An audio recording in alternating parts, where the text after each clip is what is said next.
Support for WCBU's On Deck comes from Jaguar Land Rover Peoria on Allen Road. Special offers available on nearly every new Jaguar with personalized service throughout purchasing and ownership. Jaguar, a proud luxury and performance brand. More at jaguarlandroverpeoria.com.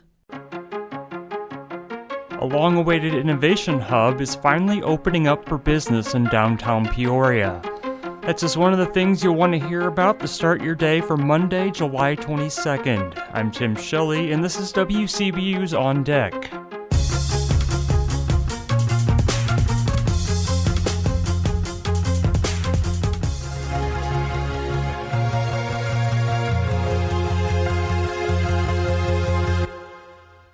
First on deck today, the summer season creates a slump for blood banks. That's according to Impact Life Blood Center Public Relations Manager Kirby Wynn.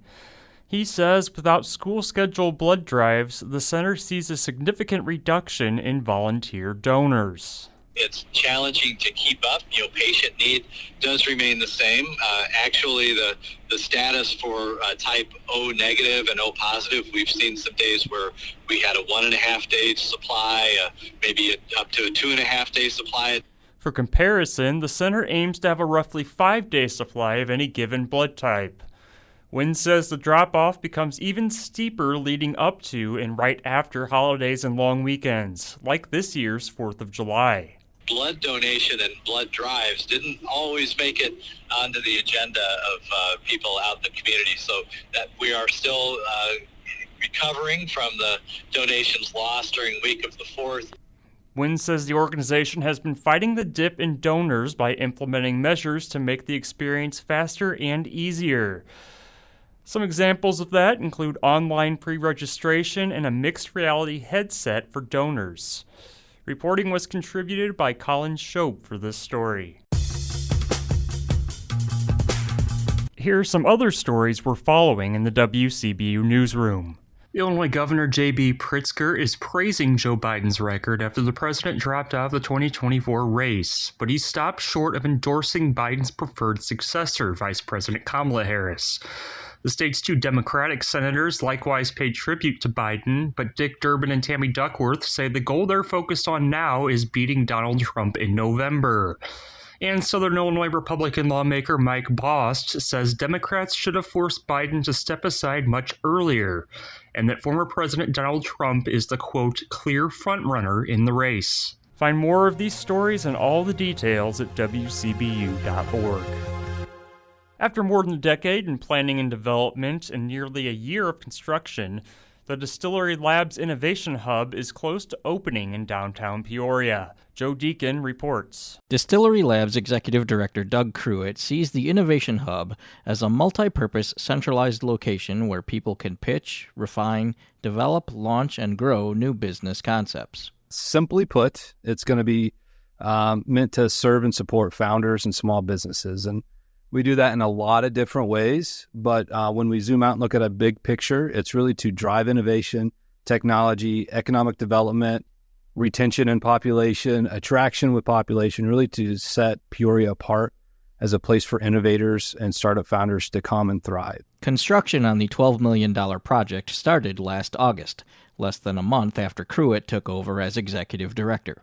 But he says the interest in this kind of co-working location has been around a lot longer. Depending on who you ask in the community, it could be 15 or 16 years where the seed of this idea started, and that idea was that Peoria could and should become an innovation hub. Cruitt admits the renovation of the former Thomas building on the corner of Adams and Fulton faced some hurdles and setbacks along the way. Our biggest ones were some unforeseen construction. So as you start to tear things down, this was a demo that started out great, and then all of a sudden some things were exposed. We didn't know there was terrazzo under the floor. So what does that mean for our original plan of just polishing the concrete that we assumed was under there? Cruitt says they also encountered an unexpected 6-figure expense when it was discovered electrical components for the air conditioning system were overlooked. When those things start to happen, you start to reassess what your wants or needs are. So do we really need to repaint the outside? Do we really need to replace the windows, or can we get by without that? Do we really need to upgrade the elevator? So you start to take things out. And, you just really, helps you reprioritize things. Through that process, then the pendulum kind of swung back the other way. We're able to manage the project in a way that we're adding things back in. The members area of the Innovation Hub will feature various workspaces, offices, conference rooms, open space seating and desk spaces, a podcasting booth, and even a ghost kitchen. Cruitt says some of the rooms will be equipped with overhead cameras that can be used for live streaming video, and they'll have additional equipment available for product development. So say a 3D printer. You want to come in and build something using that. You don't have to go out and buy your own 3D printer. You can come here, get a day pass, or you can come here and you want to sign up as a coworker month to month and build it, see how you can improve upon that prototype. Cruitt says they want the Innovation Hub to be like a one-stop shop for people launching startups. If you're looking for funding, for licensing, for mentors, investors, whatever you're looking for, we want that to be housed within here. So the GPEDC, they'll be housed in here, their entire team. The Peoria Chamber of Commerce, they're going to be housed in here, their entire team. We have the Women's Business Development Center that's coming to town. They're going to be housed in here. So, and then we have others that haven't committed to being here full time. However, we want to be able to provide them the space to have that option. Cruitt says while most of the Innovation Hub will be for members, a 3,000 square foot community area in the front will be key to making the space a success. We have a coffee shop here where anybody can come in during normal business hours. You buy your coffee, your latte, your tea, pastries, just like you would any other coffee shop. It just so happens that on the other side of these glass windows that you see here, there's innovators, there's thinkers, tinkerers, doers that are building the next great innovative idea. Pruitt says he believes Peoria has all the ingredients needed to become one of the top startup communities in the world. That's the goal. And that's going to take 20 to 25 years, I think, to get to that point.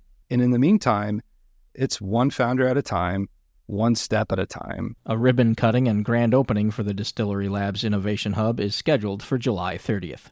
For WCBU's On Deck, I'm Joe Deacon. Now, before we let you go, the Pekin City Council's regular meeting is tonight at 5:30. The public can attend at City Hall or watch the live stream on the city's website or Facebook. And that's all for today. You can subscribe to WCBU's On Deck podcast on Apple, Spotify, or the NPR app.